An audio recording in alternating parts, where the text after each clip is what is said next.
Today is going to be one of those days where you go, he's talked about this before. And I'm going to go, you're right. But this exact topic today, I was looking for this week, randomly, three people, all separate, reaching out to me about cancels and wait lists. And all of a sudden you're all like, fuck again, Jerry, cancels and wait lists. I'm going to go, yeah, because I had questions about cancels, and then I had questions about wait list. And then one person, name is Missy, comes to me and says how she has realized, she told me this unsolicited in a message, that her wait list has created its own problems and own universe. And I'm like, ding, ding.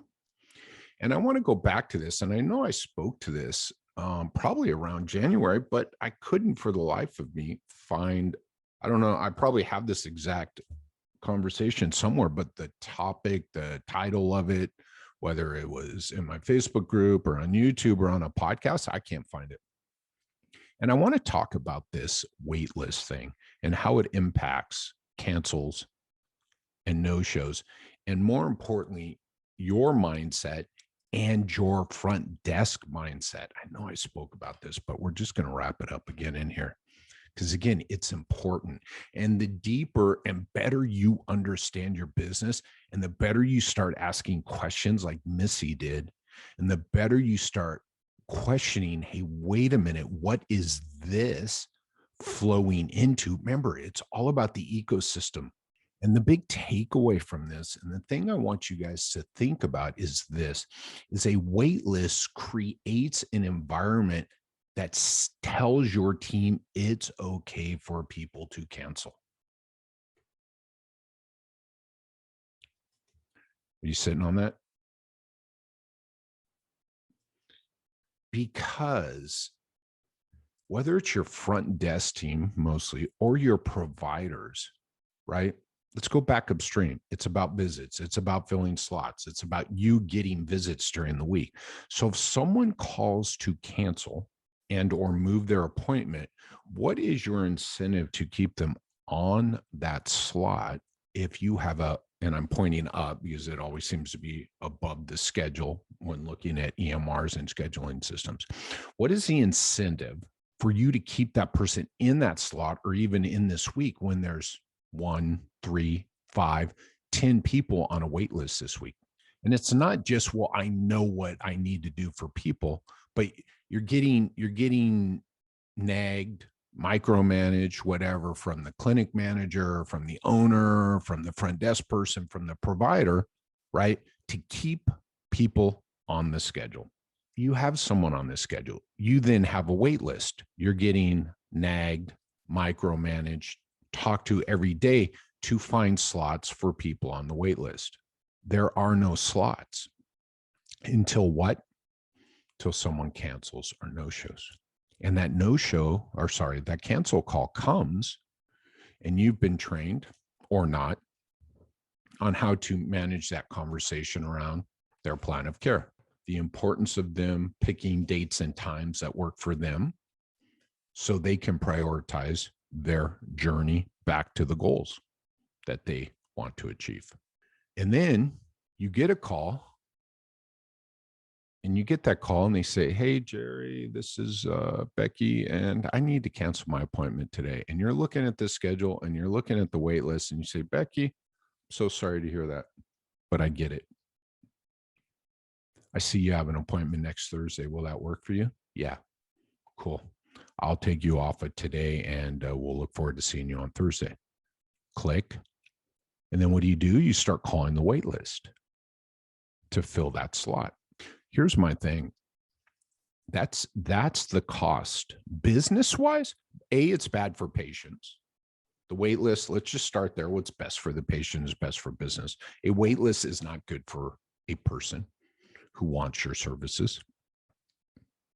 A cancel is not good. I'm going to say this generally and broad. I'm going to sweep it broad, right? A cancel is not good for someone who's into a plan of care and is moving towards their goals or not moving towards their goals. Okay. I know there's a lot of factors that come into play. And remember, your cancel rate should never be 0%, right? It should run about 5%. But if you factor that into the business, then you don't need the wait list. And I'm jumping ahead. But again, you have now lost the person from that slot. And the person from the wait list that dropped down should have been on the schedule already. So I always say that's a multiple of 2. And I know it's funky math. It's like voodoo economics. But I'm just going to tell you, for math's sake, if it's $100 a visit, you're losing $200 with your wait list. Everybody on your wait list is actually worth double. Then the worst thing, right? You really want to see that come into play? We let that person cancel. We call the wait list. Nobody calls back and that slot goes unfilled. That's a $200 loss right there, because someone on the wait list who could have been on that day is not on. The person who was there is now gone. Your wait list, all right, let's go back upstream. Your wait list, right? If you focus on visits rather than plans of care, if you don't understand what's best for the patient is best for the business, right? Then there are people out there telling you should have a wait list. It shows people that you're in demand. I'm like, fuck that. Fuck that. Right? There are companies out there that make people wait in line for things, but everybody gets the fucking product and everybody's paying the same price. Your wait list tells me you don't know, you don't understand. And if this makes you feel uncomfortable, cool, that you don't understand how to run a business properly that focuses on its clients and customers. The last clinic I worked with, my client that I'm currently working with, we fixed their wait list problem by increasing the hours of his physical therapy assistant. His wait list disappeared when he added a Friday to his PT assistant schedule. You and I don't need to do the math on that, because he was looking at it from a different perspective. And I'm like, no, we got to get people in. We got to get them evaled. We got to get them into a plan of care. And then we got to get them on a schedule, a plan of care that works best for them. And what that took was not hiring more people. What it took was offering more hours to someone already working and talking through upstream how we're going to manage a conversation around this with this team and with the patients, so that people who called would get the slots and the visits they needed to what? Complete their plan of care. So no, a wait list is not a good idea. A wait list is bad for your clients, for your patients, for your customers, and a wait list is bad for business. And if you take pride in your wait list, if you take pride in making all those people wait who want your services and who want to spend their money with them, then you are not a good business owner, is what it is. Yes, I had a wait list. Yes, I used to manage it that way before all this. So yes, I'm talking about me. A wait list gives your front desk and your provider team a reason to focus on visits and not completed plans of care. Your wait list and your cancels, right? Or sorry, your wait list allows your front desk team and providers to let people cancel. I mean, think about the dichotomy on that, right? You're telling people, get them in, get them to complete a plan of care, get the wait list people in. It's like there's no slots unless someone cancels. And then at the end of the week, at the end of the month, you're reporting and making people report visits. None of my clients report visits. None of their teams report visits. They report schedules. They report drop-offs, scheduled out per plan of care. They report completed plans of care. They report drop-offs. They report empty slots. I then have one clinic. This is gold. I then have one clinic that reports the number of changes to the schedule during the week. So if people are in the right place on the schedule, if people have been told that they are the priority and their goals are the priority, and they understand why they are arriving, paying, and staying, then they will pick slots and they will arrive, and you will have less cancel calls. You will have zero no-shows. And if you have a wait list, they will never get seen until you do what?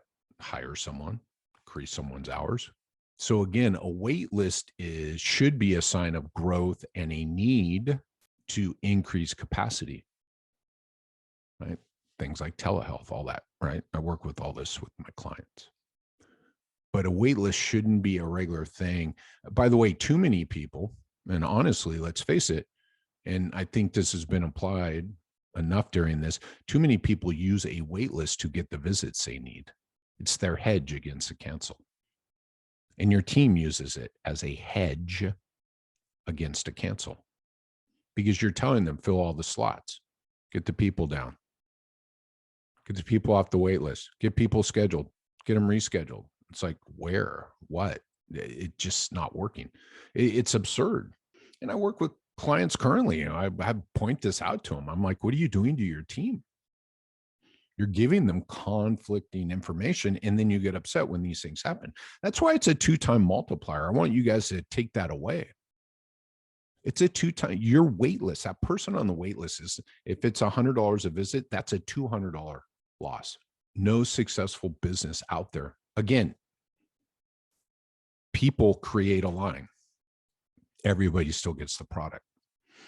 And by the way, some of the best companies who create lines every week for something new. It's just a constant flow, right? They're not losing money. Everybody's getting the opportunity to spend their money and get their product.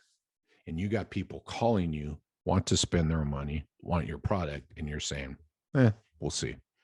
Right. And I'm going to jump ahead. When you think about arrive, pay, and stay, when you look at building value in your company, when you look at creating a culture that decreases burnout, when you look at putting something together for sell, right, that you want to sell in the future, a wait list is zero value to your company. And it's actually, a wait list takes money off of your bottom line. Plain and simple. If you are looking to sell and you have a wait list and you think that's a good thing, the group is going to come in and wipe that all off the board because you've got nowhere to accommodate those people. They don't play in voodoo math. They play in the here and now, right? You want to show a steady flow of people coming into your business that do what? Arrive, pay, and stay. The wait list, they'll wipe it off. They'll just erase it. It's insignificant. It's not money. It's not a savings account. It's nothing because you got leads coming in.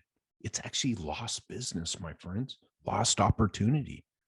It's worse than lost opportunity. It's lost money. Again, that 2-time multiplier. So a wait list is not a good thing.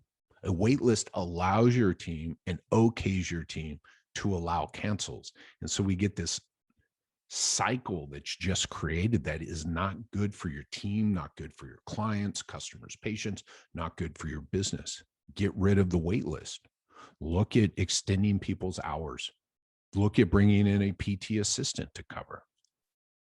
Huge value there. If you know how to manage that life cycle, if you know how to manage pre-arrival, arrival, and course of care, then the conversation's easy enough. I love helping practices with PT assistants. Very underutilized team member. So get out of the wait list mindset. Get out of the wait list is a negative. There's no positive to a wait list, right? That is a issue of a bigger business issue. And I'm going through it with a couple of my, right? Someone, we increase our PTA hours. Someone else, we just keep beating this. And I've actually had I've had one clinic stop taking new patients because it's unfair to clients and potential patients to put them on a wait list, and they refer them elsewhere. That's the right thing to do, my friends. Think about that. Because if you practice what you preach, then you're not training your front desk team to build up a huge wait list because you can't serve those people. So wait list is not good for your clients and customers. And if what's best for the patient is best for business, it's definitely what's not best for your business. No wait list, my friends. It creates its own dirty little ecosystem, allows cancels, allows drop-offs, allows no-shows, and makes everybody in the company, just bear with me on this word, lazy, because we have this little bit of business up here we can plug the holes with. And I'm like, that creates more problems than it solves. Cool. No wait list. It's bad for business. Cool. Cheers all.